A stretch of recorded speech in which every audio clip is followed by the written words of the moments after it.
Hello, everybody, and welcome to the Great America Show. It's great to have you with us. Thanks so much for spending part of your day, your night, your evening with us. We truly always appreciate it. A lot to get to in today's episode. We're going to be joined in just a moment by my good friend, the great Mark Mitchell. There's so much to talk about today. A new Democrat whistleblower is out telling us that they told the FBI back in 2017 that Adam Schiff, pencil neck Adam Schiff, and Bang Bang Eric Swalwell were leaking classified information in order to hurt Donald Trump as it related to the Russia collusion hoax. This is the same Adam Schiff who said Donald Trump was guilty of every crime in the book for taking classified documents that he declassified to Mar-a-Lago. How could it be? Is he this hypocritical? It doesn't make much sense, does it? This is a man who told us Donald Trump's the criminal. It turns out what we knew all along was Adam Schiff is the criminal. Retribution, as some like to call it, I call it justice, may be on the way for some of those rogue judges who decided they were going to go after Donald Trump, his family, and everybody around him. We're going to take all that up and much, much more right now with my pal, Mark Mitchell. You're still looking good. I'm still feeling good. You know, I've got all your MyPillow products. Mattress topper, bed sheets, MyPillows, towels, slippers, blankets. I'm interrupting this commercial to do something I've never done before. Get 2 MyPillows absolutely free on orders of $100 or more. I can't do this forever, so get on board with this great sale today. Our best-selling 6-piece bath towel sets or kitchen towel sets, just $29.98. Our famous standard MyPillows only $14.98. Queens $18.98. King size only $1 more. Body pillows $29.98. Multi-use MyPillow 2.0s with pillowcase $9.98. Save $40 on our Spring Percale and Giza Dream bed sheet sets. Any size, any color. So go to MyPillow.com or call that number on your screen. Use your promo code to save up to 80% on all MyPillow products.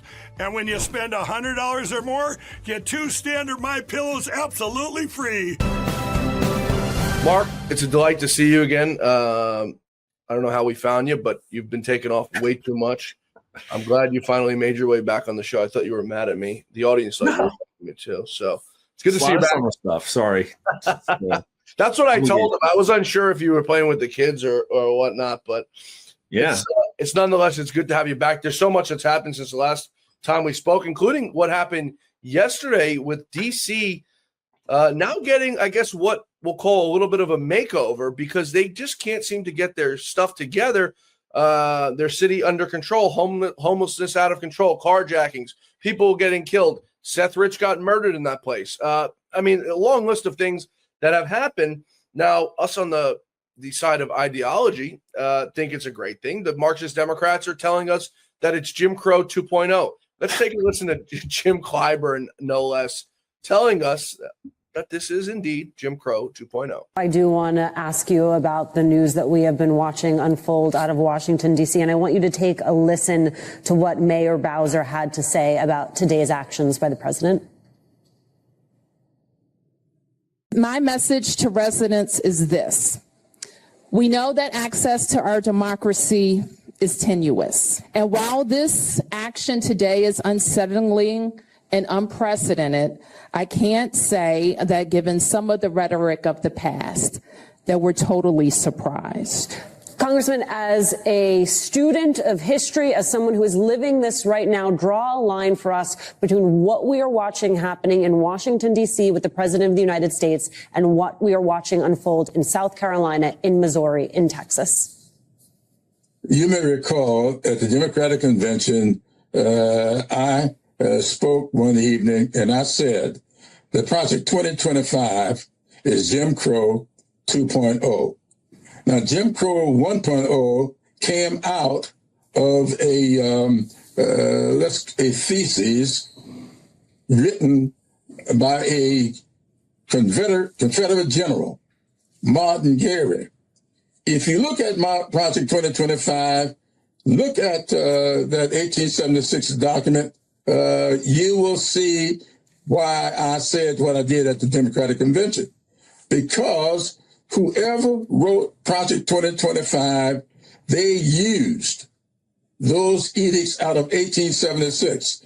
I can tell you right now exactly what is going to happen in so many of these instances because it's all right there. If you look in the history books, you see it. And so that's why the mayor said what she said. In fact, I was with one of her top aides over the weekend, and we had some discussions on this. No, they're not surprised because we've been talking about this for a while. We were just hoping it would not come to pass. Congressman James Clyburn dropping insider information. I feel infinitely dumber watching him and that host. I don't even know what her name is. Dollar Store Joy Reid, probably. I was going to say that. These people are so lost and confused. Before I get your reaction, with everything that just took place in Washington, D.C., the chief of police was asked who now takes control, who has the chain of command. I want to get your reaction, but first I want you to listen to what she had to say. That's what the chain of command is now? What does that mean? Well, is it Pam Bondi speaking to the mayor, speaking to you, or how does this work? So the executive order is clear. The president has requested MPD services, and our home rule charter outlines the process. The president designated Attorney General Bondi as his proxy to request services through me. So that was Mayor Bowser and the chief of police there. Chain of command. What does that mean? Yeah, I'm former military. It blows my mind. There's somebody in an executive role doesn't know what a chain of command is. That's pretty embarrassing. But it's the way, I mean, the Democrats, lowest common denominator floats to the top. Yeah, thanks for making me listen to MSNBC. I don't think anybody watches it anymore, and I definitely know they're not changing minds. MSNBC is where the religious left goes to bathe themselves in catechisms, and that's their latest catechism, but it's not changing numbers at all. Yeah.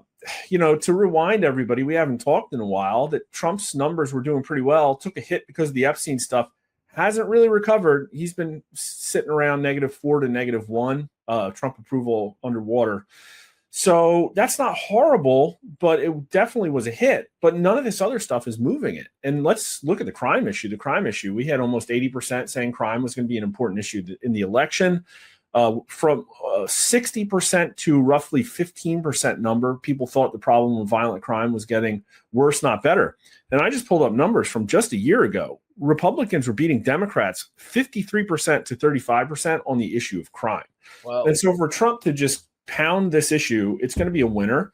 And we know that because when his numbers were soaring last, when he was up at +8 Trump approval, was when LA was burning down with all these anti-ICE protests. So the optics here is great. This is a winner. Trump should definitely pile into it.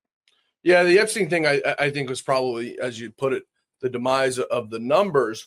I think at the end of the day, he's righted this ship. He's said to declassify. He sent Todd Blanche to go talk with Ghislaine Maxwell. Still not enough, but I think he's got the ship on the right track, and Pam Bondi is falling in line. I mean, any day that I turn on Fox News, not that I ever turn it on, but, I'll go through and read the highlights. She's not on Fox News. So any day Pam Bondi's not on Fox News, I think is a good day for justice.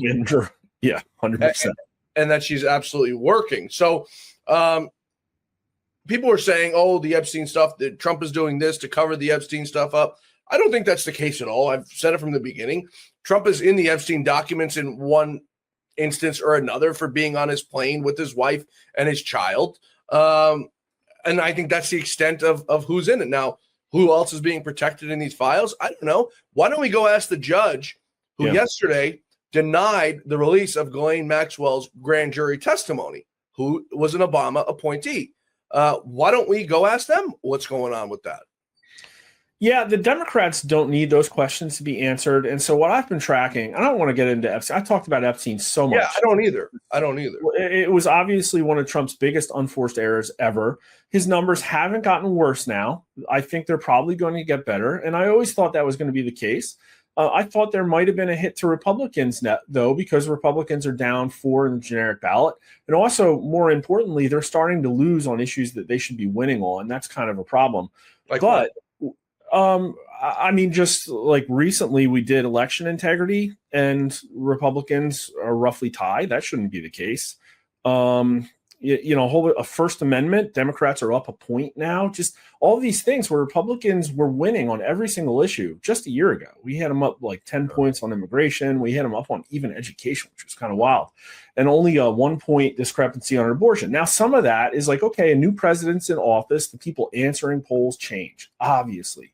But the generic ballot polling has been pretty accurate, and the Republicans are down 4 points right now, and it's just been a steady decline. How much is that is the big, beautiful bill? How much of it is Epstein? I don't know.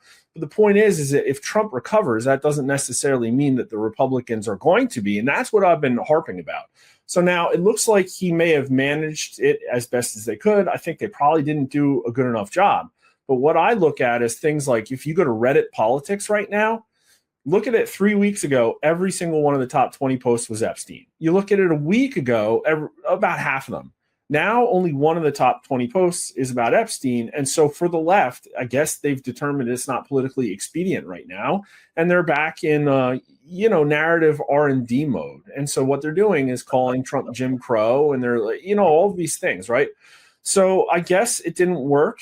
They'll probably still bring up the issue, but I don't think it was a super huge winner. The search volume for Epstein is down now.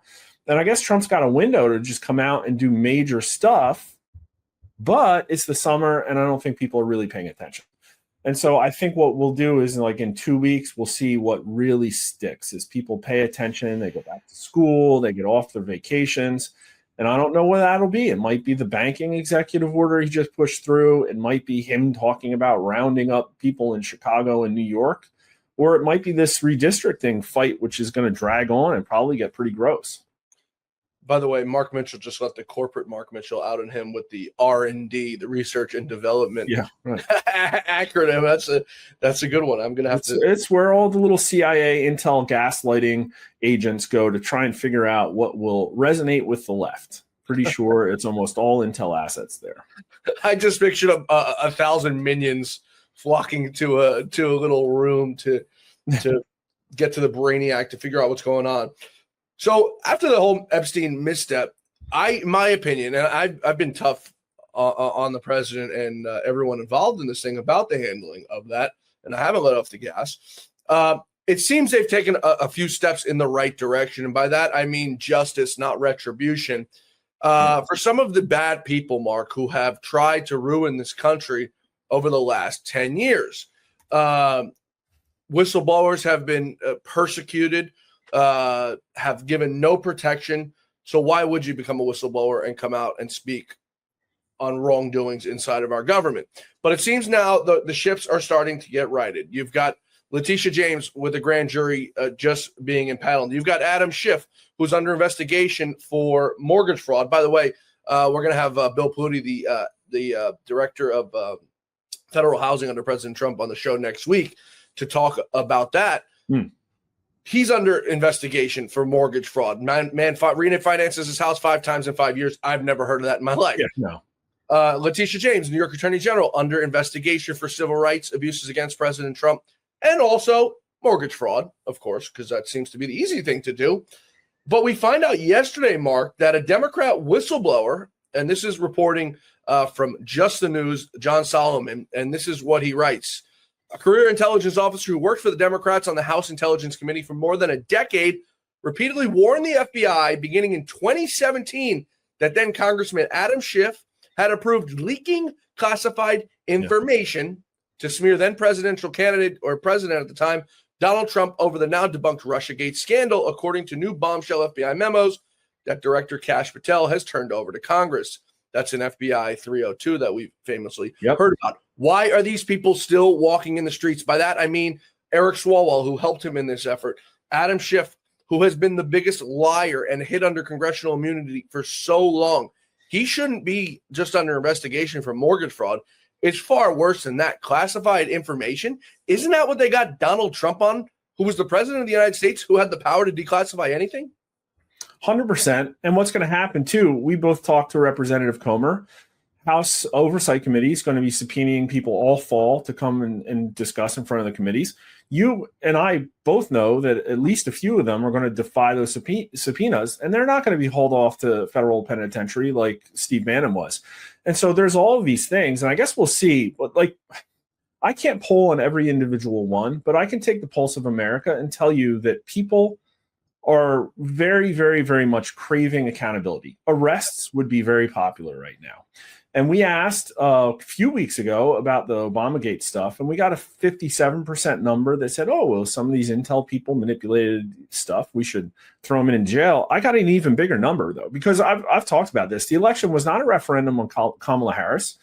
It was a referendum on the type of activities in D.C. that happen over and over again that Joe Biden was a representation of. And it's all these scummy things like leaking and the wealthy and powerful getting away with stuff. Do you agree or disagree with this statement about the manipulation of intelligence in the Obama administration? And this is a Mike Flynn quote. Accountability has to take place. It is critical for the survival of our country that people who perpetrated such crimes are held accountable.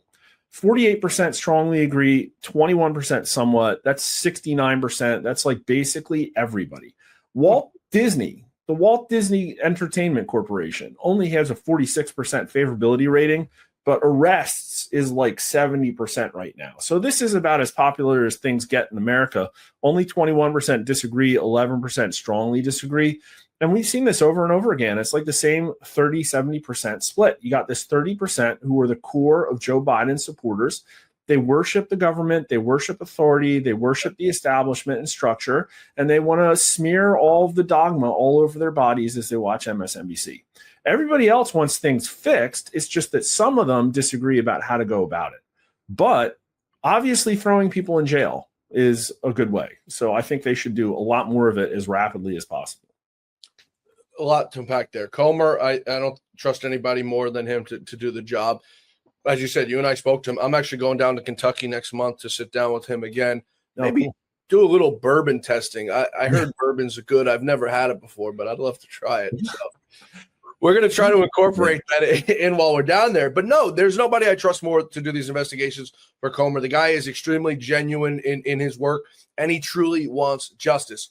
Now to the Republicans, the weak-kneed Republicans, who says we can't arrest a member of Congress. Well, bullshit. You did it to a presidential candidate, a former president of the United States. You perp walked him. You mugshotted him. Now, granted, it won him the 2024 election, in my opinion. But I don't want to hear that you can't arrest a member of Congress. We see it all day long. Bob Menendez, Gold Bar Bob was walked out. He was a sitting senator, wasn't he? Senator. Yeah. So I don't want to hear the nonsense that these people are somehow above the law because they're in the almighty congressional seat. There's nothing almighty about being a congressman, okay? There's nothing glorious about being a congressman. You're there. Well, we all know why they say it like that, though. We all know why. Probably a lot of them have concerns about their own skeletons in their closet. Oh, yeah, for sure.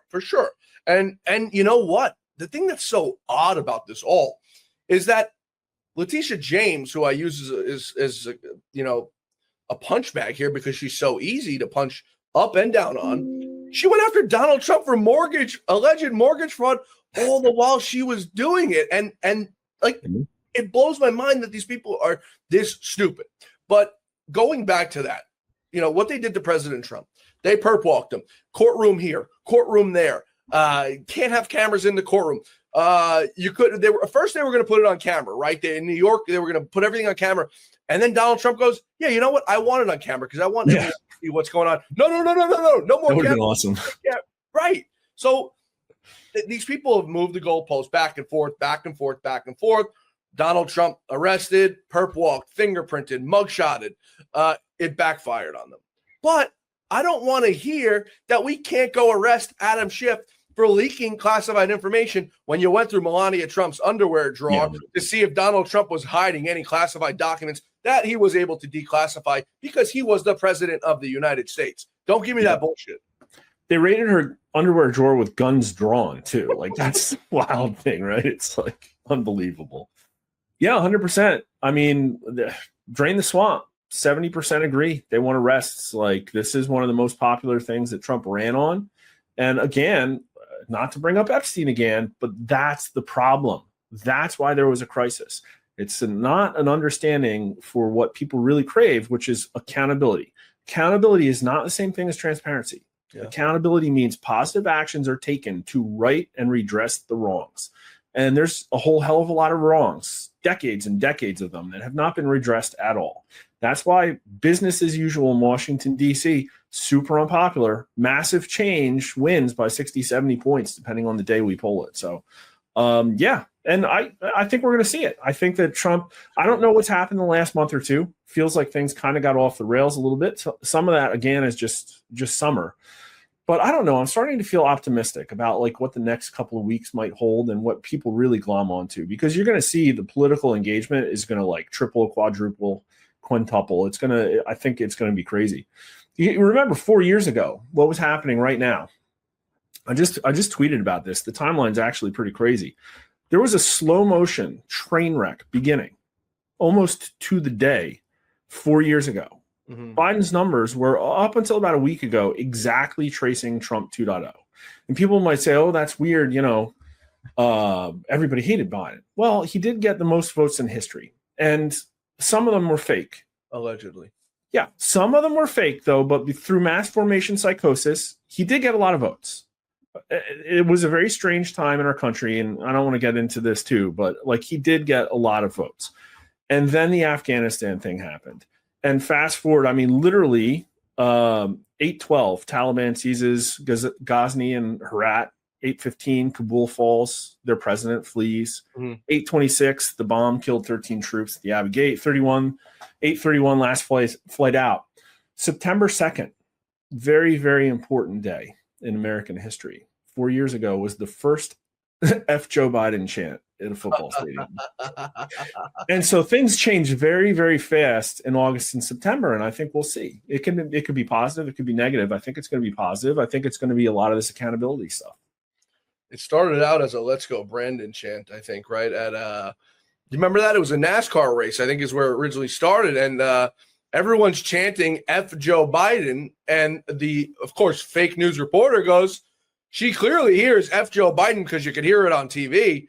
She goes, and the guy who just won the race, his name was Brandon. She goes, you hear that? They're cheering for you. They're saying, let's go, Brandon. All right, back to you in the studio. So yeah, well, I did some research on this morning. And so FJB was a Coastal Carolina University game is where it first started, like a Thursday 4 years ago. And what happened is it kept playing out. It was on the news. Everybody saw it. And then like, oh, we're going to do this too. And so for every football game, and it got into like some really major NFL games, people were doing it. And it got so that the press was trying to gaslight it away. They were trying to cover up and pretend it wasn't happening. Yeah. And so it was this tone deaf effort to like, don't believe your lying eyes and ears. They are not chanting. And everybody knew that's why Let's Go Brandon was so popular, because everybody knew that poor woman was getting screamed at in her ear by her producer. They were probably trying to like lower the sound to like get away from, and everybody's like FJB like right in the background. It was beautiful, but it was a crazy time. And I think that's why symbols are so important, and why often it's like sometimes public opinion moves in mass slowly over time, but a lot of times it's like this. And it needs like a spark or a symbol. It's the same thing with those I did that Joe Biden gas stickers. That was a really big thing that changed a lot of minds. Yeah. And then remember that little symbol after the 2020 election of the blue and the red lines. They're very powerful. And the NPC memes. And so I think probably in September we're going to see stuff like that. I'm excited to see what kind of things come up. The funny thing about you and I, Mark, is we think very, very similarly and eerily similarly, because I know you didn't watch my show yesterday, but you said exactly what I had said on yesterday's show, that you're optimistic about what's to come. And I said the same exact thing. And I told the audience, I said, you guys who join me each and every night here on the show, you know how pessimistic I've been on how this administration has handled some of these things in the Justice Department, on Pam Bondi, on Kash Patel, a little bit less so than Pam Bondi.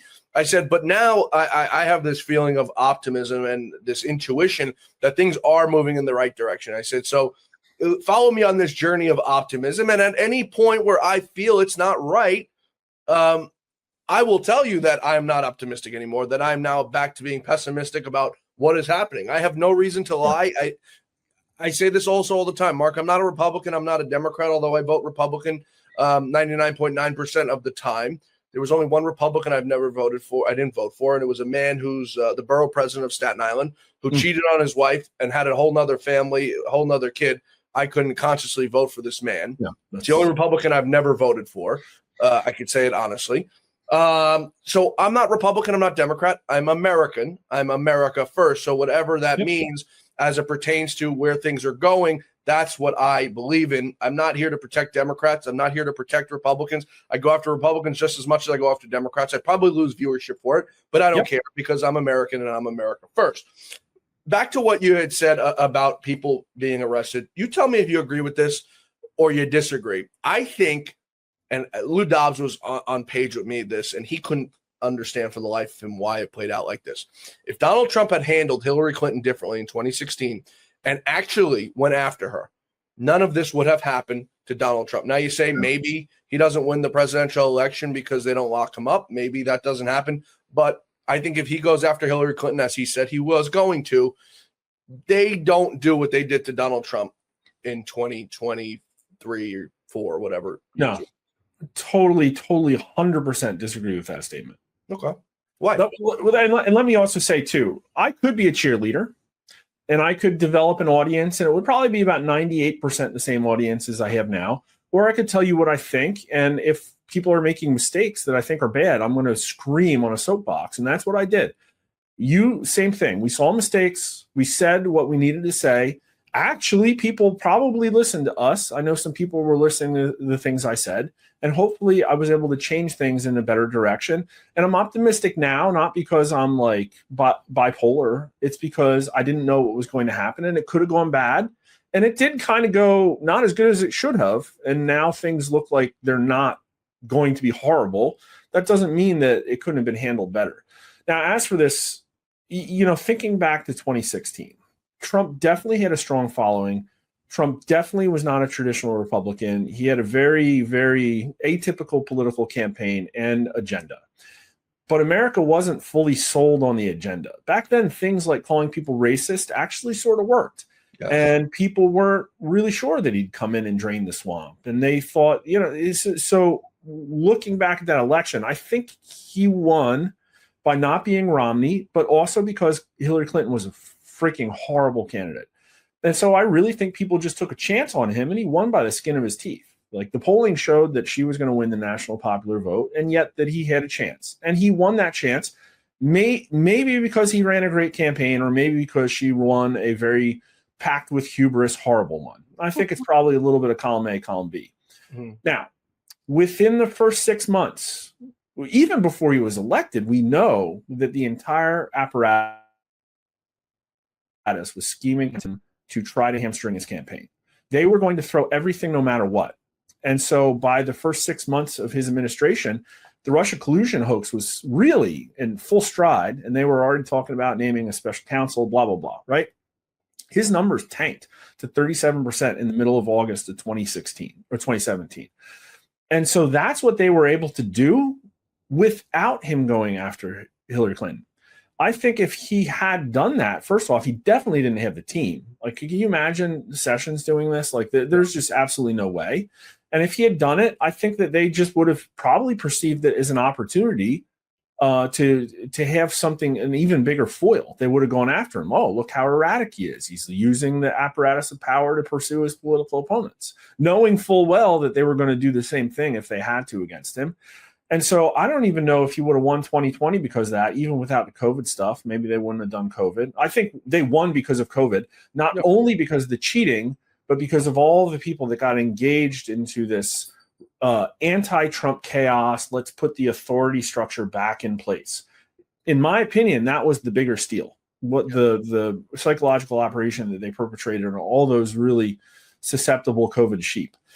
And so, no, I think had he won, it would have been, we talked about this a lot, regardless of what happened. Had he won in 2020, that second administration would not have been the same level of success we see now. No, so a continuation of the same scum that he had running it.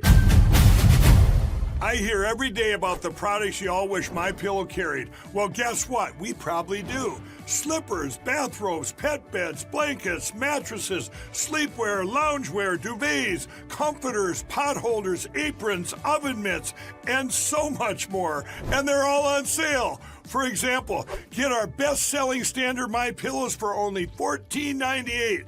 Body pillows, $29.98. 6-piece bath towels or kitchen towel sets, just $29.98. Multi-use My Pillow 2.0s with pillowcase, $9.98. Save $40 on our Spring Percale and Giza Dream bed sheet sets. Any size, any color, and so much more. So go to MyPillow.com or call the number on your screen. Use your promo code to save up to 80% on all My Pillow products. And I've never done this before. When you spend $100 or more, you're going to get 2 standard My Pillows absolutely free. Back to the Hillary thing. I think it would have set a precedent. Don't F with me, which is what he should have done, because they've F'd with this guy for the last 10 years and everybody around him. And we've never, ever seen a Republican. I mean, we've literally watched Democrats go after Democrats more than we've seen Republicans go after Democrats, or vice versa. Democrats took down Senator Bob Menendez, not Republicans. Democrats. Yeah. No, I'm with you. That's the message I think he would have wanted to send. But I'm talking about like a Trump 1.0 administration that barely had control of its own government in Washington, D.C., completely surrounded by swamp creatures. Most of his team is establishment picks, former Bush, CIA-connected people, whoever, right? I just don't think that they ever would have allowed that to be an actual threat to somebody that was a former sitting senator, a former wife of a president. They would have made that effort fail spectacularly, despite his intentions. That's just my belief. Yeah, it's possible. But nonetheless, we're now at this point, we're at an inception point where I say this every time I talk about this, and it's almost every single day. If we do not get arrested, if we do not get, if you want to call it retribution, call it retribution. I don't call it that. I call it justice, because I see it more as justice.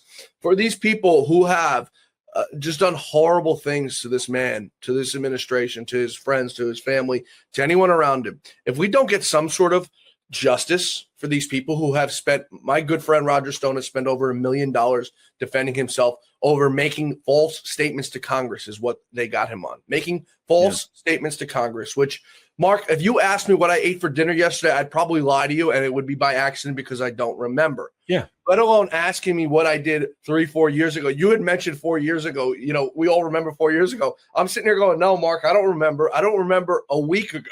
But I don't remember yesterday. Right. So nonetheless, this is what these people have done.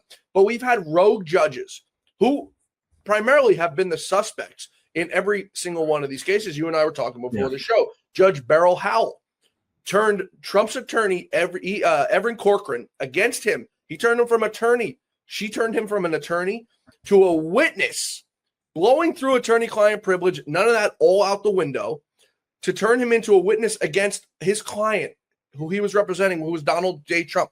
That's something we've never seen before. That's a judge who should be disbarred, removed, and imprisoned for being a crooked criminal. But it wasn't just Beryl Howell. It was Juan Merchant in New York, whose daughter was raising millions of dollars for Kamala Harris, yet somehow was able to preside over this case on Donald Trump. Or how about the civil case in New York, where no jury was allowed? It was a judge case who was allowed to do whatever he wanted. These people, there needs to be some sort of justice against these people. And it's not retribution, because they did something wrong. As Ilhan Omar said, some people did something wrong. These people did something wrong. And it's time they pay the price for being crooked, criminal people in our justice system. We have enough of them. We don't need any more. 100%. I think it comes back to that quote. If you use the words criminal accountability for wrongdoing, you're going to get a 70% number. Then there's 20% who disapprove and 10% who are just always going to say not sure. And so that's about as big as the number that you get. You literally can't pick a positive action to provide to voters for a choice and really get a much higher number than 70%, maybe 75, 77% for voter ID, that kind of thing. That's it. Yeah. And so this is as popular. This is a mandate for Trump to go in and hold these people accountable. Even with Merchan, we pulled on that like a week or two after that stuff he was doing. And it's the same pattern. If you say, oh, well, should like Trump ignore judges? People are like, no, we have judges for a reason. He should not. And then it's like, well, the judge did this. And they're like, oh, impeach him. Like we have By the way, Mark, it's like, I think Donald Trump is still under a gag order in that case, if you can believe it. oh, geez. Yeah. Yeah, exactly. 49% wanted impeached, 24% no. So that's like a 2-to-1. And that was way back then, before all of the judges were doing everything with every single one of these restraining orders. And then obviously we went and polled on the idea of removing those and changing it. And that was super popular as well. So yeah, like he should go for it. And here's the 2 questions I want to answer, and you can help me with this.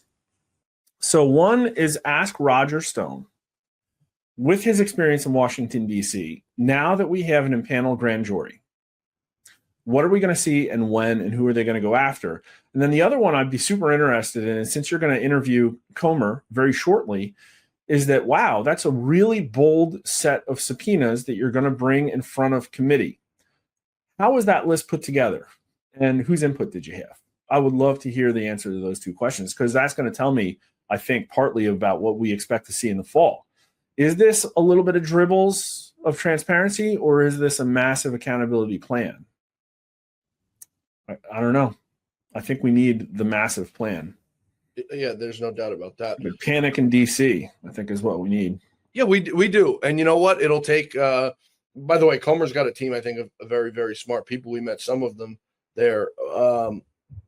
There needs to be one person to go down in order to set this standard, that nobody is above the law. It's what we heard, Mark. We've heard it for years. Nobody's above the law. Donald Trump is a criminal. He's a rapist. He's a misogynist. He's a racist. Whatever they hurled at him, none of it ever panned out to be true. And I'm not some Trump sycophant, Mark. If I was a Trump sycophant, I would never go against him on anything he says and done. And I've done it plenty, right? I'm not. But I agree with him on 99% of the things. And I do think he truly loves his country. For everything he's gone through, I think it proves a case in point that he loves this country and he wants to make it a better place. As any parent wants to, Mark, you want to make the country a better place than it was left for you. And I think that's how Donald Trump has governed.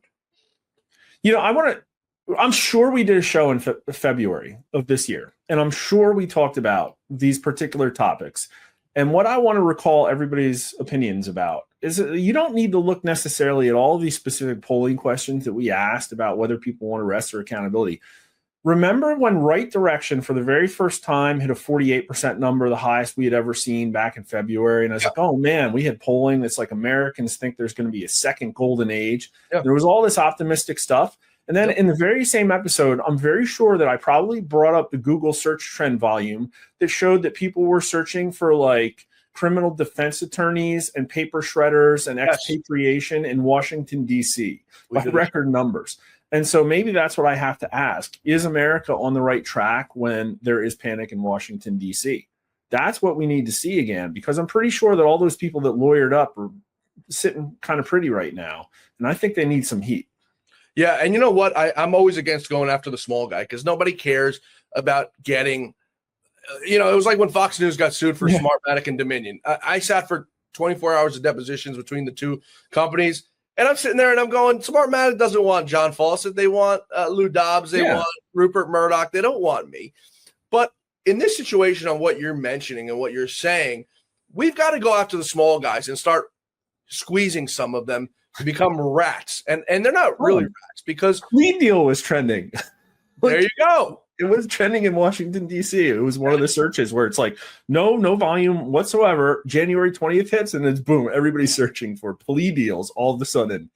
Mark, you go get one of these staffers who's making $60,000, $70,000, $80,000 a year, and you go get them and you say, we'd like you to come in for a deposition, sir. And you've got a lawyer up. And when they find out how much a lawyer bill is, I know what my lawyer bills were for Fox News, Mark, and they were well into the 6 figures. And I did 0 deposition prep. When the lawyers came to me and said, we want to prepare you for a deposition, I said, sir, I don't need preparation. And it's not an arrogance thing. I remember what happened. I have the documents in front of me. I'm just going to go in there and tell the truth. There's nothing to prepare me for. You don't have to tell me how to answer a question. And I can't tell you how many times my lawyer looked at me and was trying not to laugh in these depositions because I just went in there and was myself. But when you get one of these kids who's terrified, Mark, of seeing a man sitting across the screen from you or sitting across the table from you, ready to chew your head off in a deposition. For people who haven't done it, it could be intimidating. Yeah. But well, especially when you got your job because of somebody your daddy knows, and if you lose it, like that's it. Oh yeah, you're gonna embarrass daddy and mommy and whoever got you the job. But when you start getting these kids in there, and they're all kids, anybody who works on Capitol Hill, they're late 20s. I'm aging myself now, but they're all younger than me. When you start getting these kids in there, and they've never been in trouble before in their life, they are going to sing, Mark, like a church choir on what they saw, on what they did. There's no protection there. And these are the people who have sat in, like we saw this whistleblower from 2017 who said, what you're doing is wrong, it's unethical, and it's criminal. Maybe that's where we need to start and lay back a little bit right now on the big guys that Comer's bringing in. Now, people may get mad at me for that, but I'm trying to look at this systematically on how we get the house of cards, the whole thing to fall, and not just one card at a time. This is just common sense police work. This is how accountability works. There's organizational accountability. You hold root cause corrective action. You have fact-finding meetings. You put new process changes in place. And then there's criminal accountability. And it's like you investigate. You ask people questions. You compare their testimony. You find holes. You put pressure on people. And it's like, that has not been anything that's done in Washington, D.C. in decades. I don't think it even happened with Menendez. He probably grifted too close to the sun, and somebody, Washington, D.C. is incapable of holding itself accountable. Yeah. We do not have a republic if it does not change. Yeah. And we don't have a Republican. We don't have a Republican Party. Not that I care, to be honest with you. I say this also all the time. I don't care if there's a Republican Party, because I don't think there's a Republican Party anymore, really, as it's meant to be. Yeah. We have a MAGA party, we have a Rhino party, we have a left-wing party, and then we have a Marxist party. It's a 4-party system, in my opinion, the way things are now. Yeah, because you've got the Lindsey Grahams of the world, and then you've got the Chip Roys, or whatever conservative mentor you look up to in Congress. Things need to change, and they need to change quick. The midterm elections are creeping up. I don't know if Donald Trump's going to be able to get this census through in time for the midterm elections. It would be beautiful if he could, at least. But when you and I were talking in Texas, Florida, Ohio, wherever they do it. And this is different, by the way, Mark, I have to say, than what the Democrats do. The Democrats do their gerrymandering where they draw – I was going to hold up my whiteboard, but then I realized Karl Rove does that, so I'm not. Oh, no, don't do that. Where they draw this district mark, and the thing looks like a horseshoe, and it's got a leg on the horseshoe, and it goes like that. It's not that. What they're doing is they're adding seats for population. Now, Texas has added, I think, about 3 million, just under 3 million people just from COVID. Okay, so that means that you have to add congressional seats, and you redraw the lines to add those congressional seats. The same thing down in Florida, the same thing in Ohio. Now, New York, people fled New York. They have to lose congressional seats. It's a very simple proposition on what the Constitution says, Mark. Yeah, I agree 100%. I love the way you framed it, talking first about the failures of the Republican Party before you started talking about the redistricting. Yeah. Because ultimately this is what it comes down to. And my issue with it is the Republicans suck right now. They made a whole lot of promises about Trump's mandate back in November. If you go back and look at the language that Mike Johnson used on the steps of Congress on November 12th after the election, he was talking about raising a MAGA banner over the halls of Congress. Has that happened? Objectively, no. In fact, this Congress has delivered less, despite the massive conservative mandate. Nothing has been delivered. And so I look at them and I say, well, maybe they shouldn't win. Maybe if this Republican Party wins, we'll get even less and nothing will happen. And so what I would love for them to do is figure out a way to convince voters that they're actually delivering so that they win easily without. I hate this idea of redistricting. Even I hate, obviously the Democrats have done it a lot. I think the Republicans did do that too, though. If you look back at the Wisconsin special election and all of the Supreme Court, the Wisconsin Supreme Court judge election, what that was over was about the fact that in a blue state or a purple state, Republicans, I think, had 3/4 of the representation. You know what I mean? So it's like there are some places the Republicans have done it as well. But my view on it is that elected officials picking their voters is gross and not how it's supposed to work. And so people will say, oh, the Republicans have to win no matter what. Like, maybe, I don't know if I agree with that statement, but it just seems like this is their plan. And that is bad. Like, this should not be the plan. It might not work. And in my opinion, it's probably Trump winning for the Republicans. Oh, you guys are terrible. Maybe you can at least drag your rotted corpses over the finish line by doing this. The problem is, though, is that it adds a layer of confounding, to this whole situation. If Republicans won by passing popular laws, everybody would be like, oh, look at the Republicans. They're doing what we wanted. Then they would win and everybody would know why. But here, the Democrats are going to have, like, you have Barack Obama out there talking about how critical and existential it is that they not allow this to happen. You have Gavin Newsom talking about how he's going to strip all Republican representation from a state that is over 40% Trump supporting. Yeah. These things, it's going to be gross. Then they're going to withhold federal funding. Then Trump's not going to fund some of these blue states. Like, this is one of those areas of conflict that could easily spiral out of control, because this is probably an existential election. But for it to be, like, not existential, this current Republican Party is not delivering on what Americans voted for. They need to change. You mentioned Mike Johnson, so I've got to bring this up to you. And I'm going to preface it with this. This is not an anti-Israel stance. Oh, dear Lord. I already have a page in the Southern Poverty Law Center. Don't get me in trouble, John. No, this is news reporting. But you mentioned Mike Johnson, okay? What do you think Mike Johnson was doing over this recess, this summer recess, when he's supposed to be at home working on his constituents, when he's supposed to be working with President Trump on redistricting? Can you take a guess where Mike Johnson was? Do I have to say it? Was he in Israel, John? Mike Johnson was in Israel with a group of Republican lawmakers, 20 of them or so, 20 plus of them or so. Bombs away Randy Fine there. Bombs away, Big Randy Fine was there. Mike McCall was there, Claudia Tenney, Mike Cloud, Harriet Hagman. There was a slew of them. What are these people doing? Now, I prefaced it with, this is not an anti-Israel stance. This is a time in America where we've got to get to work. What are these people doing? And I would have said the same thing if they were in Belgium or another country. What are these people doing there? What are these members of the United States Congress doing over in the West Bank? What would they be? I mean, it makes zero sense to me with what we have going on here at home. Things are not perfect here. We have an invasion at our southern border. Why didn't Mike Johnson take this congressional delegation that was paid for by this group down to the southern border to do a photo op? He went to Israel to do what? What could make people happy that are not the voters is the only thing I can come up with. And again, this is a pretty clear example about how the optics of Congress being controlled by other people is really bad.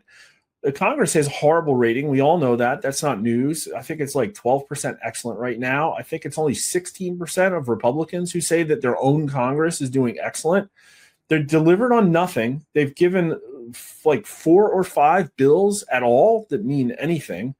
And I haven't heard about anything that they plan to do this fall. I guess they're going to spend all fall working on one more reconciliation bill or something like that. It's going to, that's not going to have any public opinion wins. Maybe they'll get Trump some of his stuff through that, but it's going to be another big, beautiful bill debacle that doesn't move Trump's numbers and isn't going to get them any closer to winning in the midterm election.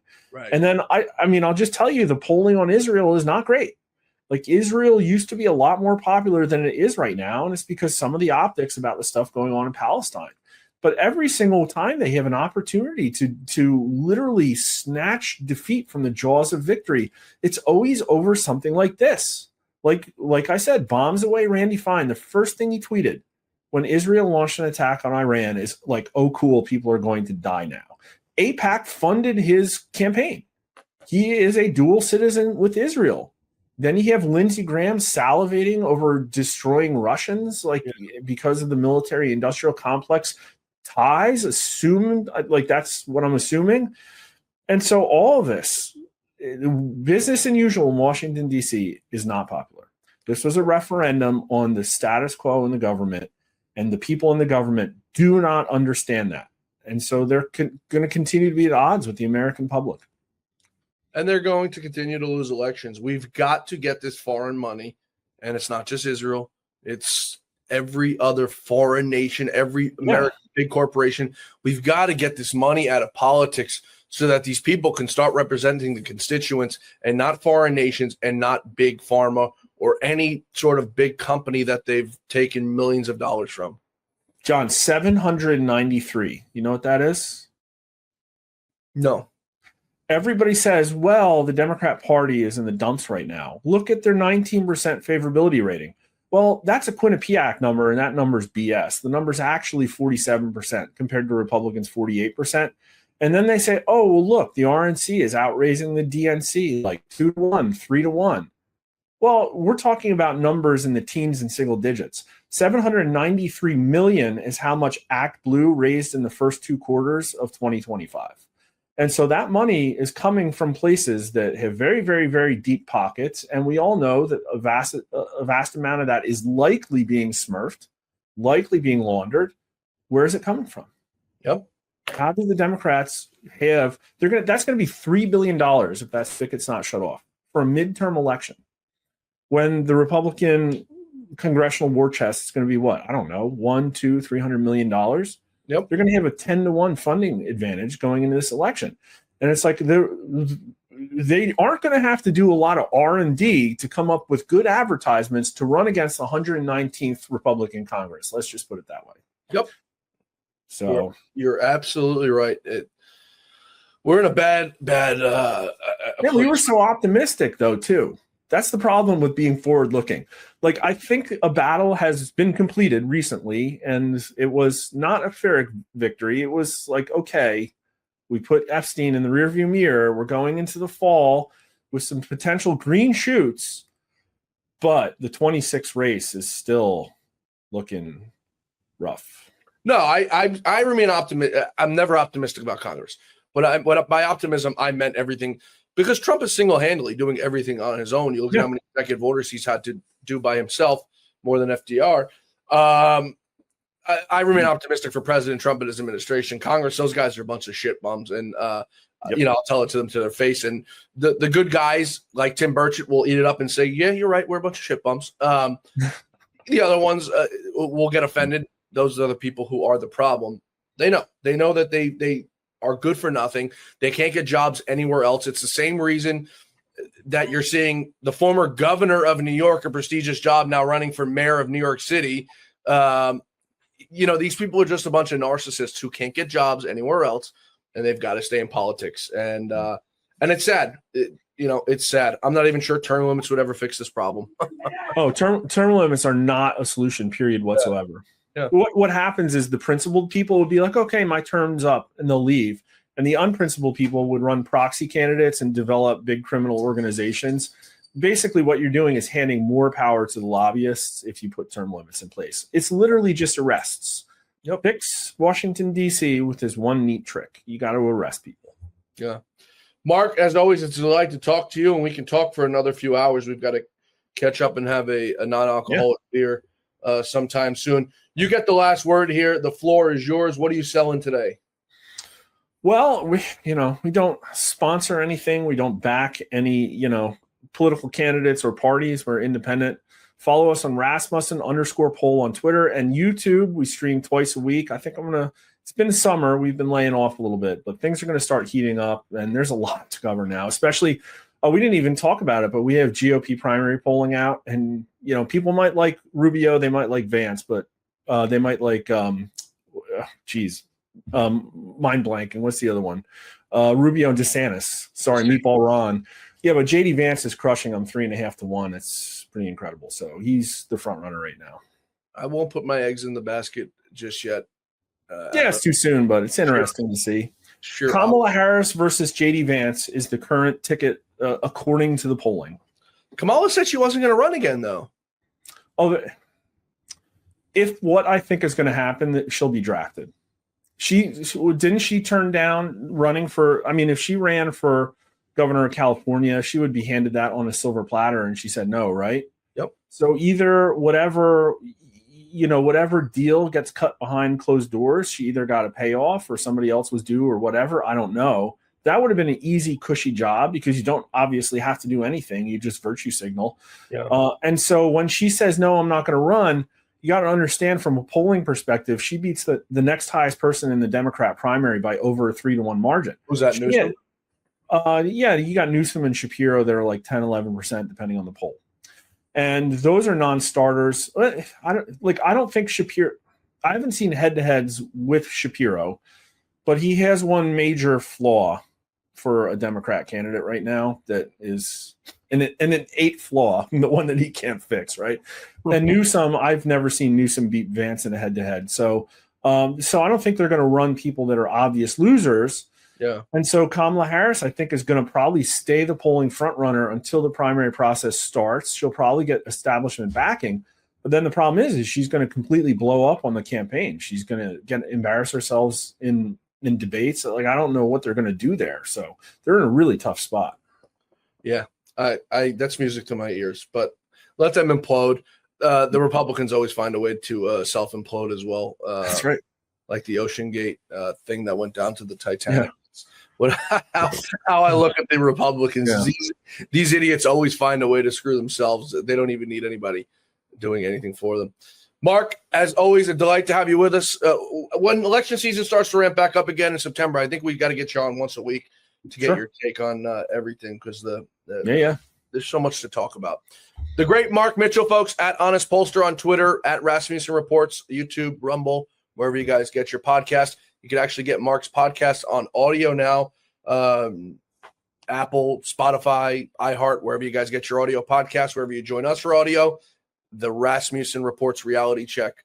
You can get it there as well. Mark Mitchell, we'll talk to you soon. Yep, great to be here. Thanks, Sean. Thanks to Mark Mitchell, folks, and thank you all for being with us today here on The Great America Show. We hope to see you back here tomorrow for The Great America Show, where our quest for truth, justice, and the American way continues. We'll see you back here tomorrow, folks. Same time, same place. Until then, may God bless you, may God bless America, and may God bless the great Lou Dobbs. Have a great night, everybody. We'll see you tomorrow.